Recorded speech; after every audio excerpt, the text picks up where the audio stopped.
Les adaptations de livres, que ce soit en film ou en série, représentent un challenge considérable que beaucoup ont choisi de relever, parfois avec les meilleures intentions du monde, parfois pour des raisons bien plus discutables. Et force est de constater que, s'il y a bien des adaptations qui se démarquent par leur qualité indéniable, passant par un véritable amour de l'œuvre originale et un immense travail d'adaptation rigoureux et respectueux du matériau de base, la grande majorité reste au mieux à peine moyenne, voire absolument catastrophique. Et c'est dans ce contexte particulier que je vous propose aujourd'hui de vous parler d'une série plutôt méconnue, appelée Wayward Pines.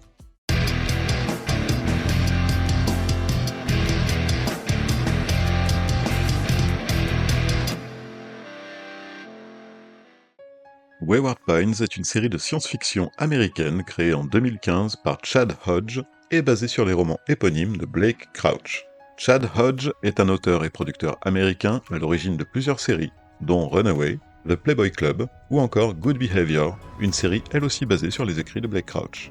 Ce dernier, justement, est un écrivain de science-fiction américain, dont les œuvres les plus connues sont donc la série de romans Wayward Pines, ainsi qu'un autre livre de SF, Dark Matter, lui aussi adapté en série.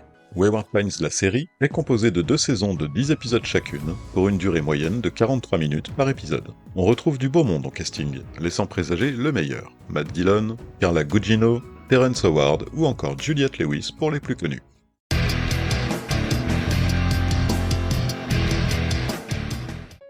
Ethan Burke, agent des services secrets américains, est à la recherche de 2 collègues mystérieusement disparus depuis quelques semaines aux abords de la petite ville de Wayward Pines. En route pour cet étrange endroit, Ethan est victime d'un violent accident de voiture. Il reprend connaissance dans une chambre d'hôpital au cœur de la fameuse petite ville. Rapidement alerté par l'attitude suspecte de l'infirmière, il se sauve de l'établissement, mais se rend rapidement compte que tous les habitants de la ville semblent aussi étranges. Et sa stupeur prend encore de l'ampleur quand il tombe nez à nez avec l'une des 2 personnes qu'il recherchait, mais celle-ci, parfaitement intégrée à la ville, lui annonce qu'elle est désormais mariée et soutient à Ethan qu'elle vit ici depuis plusieurs années déjà. Dans l'incompréhension la plus totale, et devant l'attitude rien moins que dérangeante de toutes les personnes qu'il croise, l'agent tente alors de s'enfuir, mais s'aperçoit qu'une immense clôture parfaitement infranchissable entoure Wayward Pines et lui en interdit toute sortie.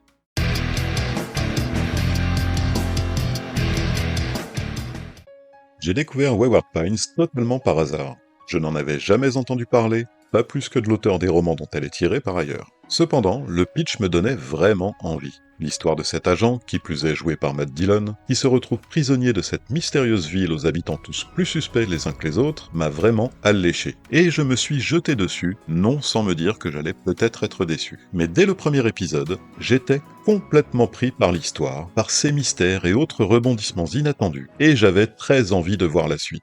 Et j'ai rapidement enchaîné les épisodes de cette première saison, de plus en plus accroché, et j'ai vraiment adoré. C'est bien écrit, le suspense est omniprésent, les rebondissements sont nombreux, les révélations sont savamment distillées et font place à d'autres mystères, c'est intelligent, prenant, entrecoupé de bonnes phases d'action et porté par un casting vraiment sympa dans l'ensemble, bref, une excellente première saison. Mais, ben oui, parce qu'on le sait, il y a toujours un mais, évidemment. Donc, mais. Restons d'abord sur cette première saison. Déjà, la plus grande révélation à mon sens du mystère qui entoure Wayward Pines, et qu'on aurait plutôt attendu en toute fin de saison en guise de cliffhanger, arrive dès l'épisode 5, me semble-t-il. Ce qui m'a plutôt déstabilisé. C'est un choix particulier, puisque l'essence même de l'intrigue principale repose jusque-là sur ce mystère précis. Aussi, cette direction peut sembler casse-gueule, voire suicidaire. Imaginez une série à la Lost, dans laquelle on vous dit ce qu'est vraiment l'île dès le 5e épisode de la première saison. Pas sûr qu'elle eût eu le même succès. C'est un énorme risque de perdre les gens qui pouvaient dès lors se désintéresser du reste, et j'avoue avoir eu un peu peur à ce moment-là. Mais la suite s'est avérée vraiment bonne, presque aussi prenante, et le pari m'a semblé plutôt réussi au final.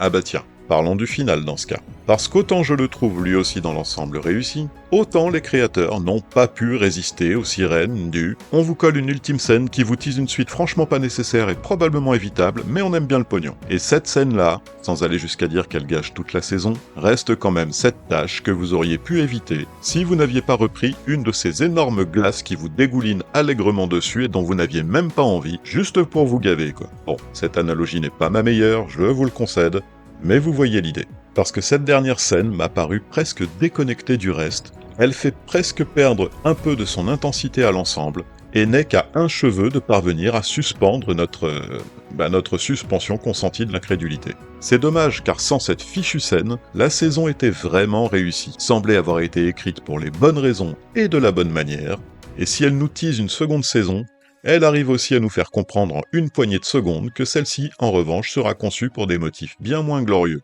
Mais j'y reviendrai. Enfin, lorsqu'on évolue dans un monde avec pléthore de personnages s'entrecroisant sans cesse, avec une somme considérable de mystères les entourant tous, on n'échappe pas à quelques trous dans la raquette.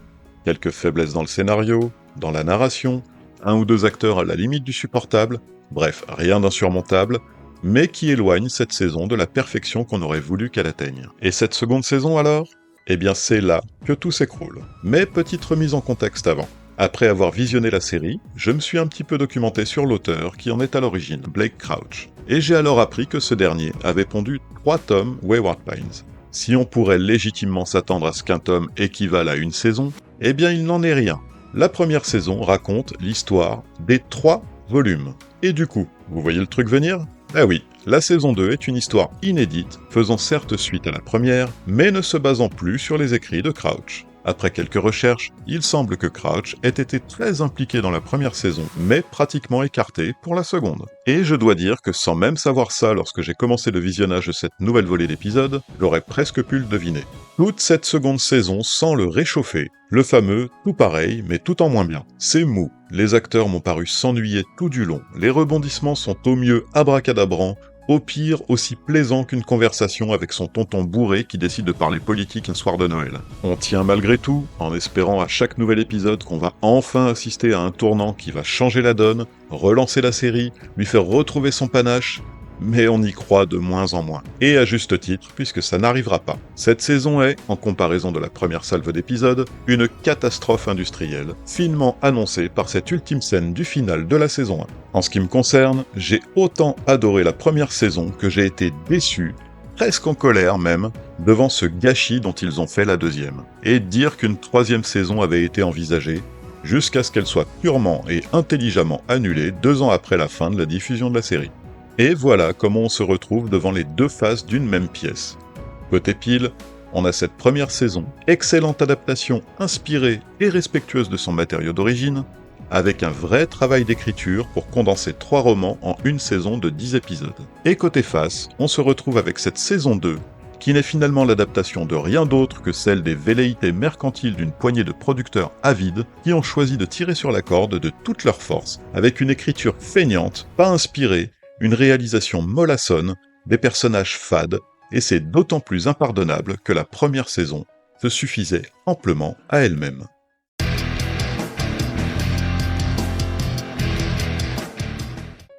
Mon conseil pour vous aujourd'hui sera le suivant. Si vous aimez les bonnes séries de SF, regardez la première saison de Wayward Pines les yeux fermés.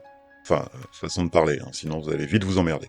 Oubliez vite la toute dernière scène du final, et surtout, résistez totalement à la tentation de regarder la 2e saison pour conserver votre expérience intacte. Cette première saison fut vraiment pour moi une belle découverte, malheureusement gâchée par sa suite, si seulement quelqu'un avait pu me donner son verdict avant que je ne me jette dessus.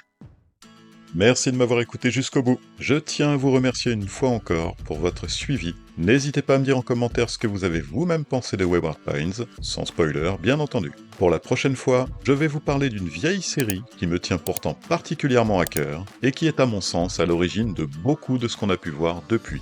Rendez-vous donc la semaine prochaine, même jour, même heure, et d'ici là, portez-vous bien.